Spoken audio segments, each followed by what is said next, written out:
walk us through some of the other themes that are in this book. There are themes about, I'll just try and go in order of how the characters appear. There's a husband and wife with differing political views. There is a wife, I don't want to give this one away, but she discovers something about her husband and is kind of wrestling with what that might mean.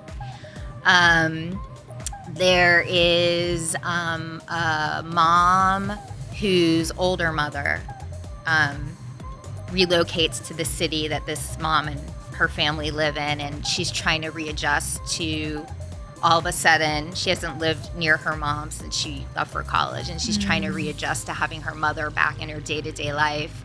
They're very different. The mom is very out loud and crazy, and this character is more introverted. So, and then I have a character who is grappling with some themes about what her cultural identity has taught her versus who she thinks she really is.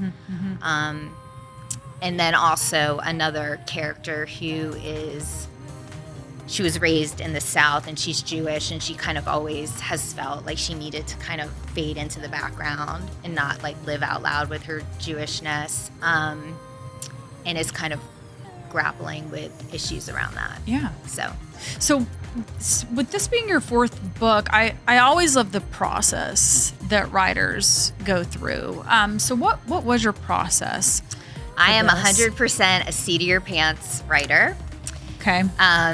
There are outliners and plotters, and there are seat of the pants. And I might have a general idea of like where I think it's going to go, but when I sit down to write, usually in like a 3 or 4 hour block, I don't know what's going to happen, and I don't know where it's going to go, and it kind of has a life of its own that's fascinating to me, that part of it. And sometimes I'm just like super surprised how it ended up or how the storyline developed, but it really just comes as I'm sitting there. Where it comes from, I don't know. Yeah. Have you ever read Elizabeth Gilbert's Big Magic?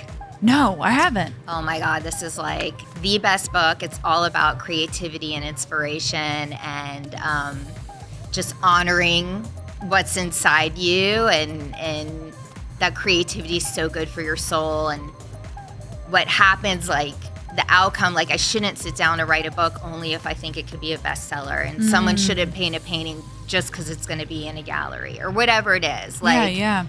You do it for your soul and for yourself.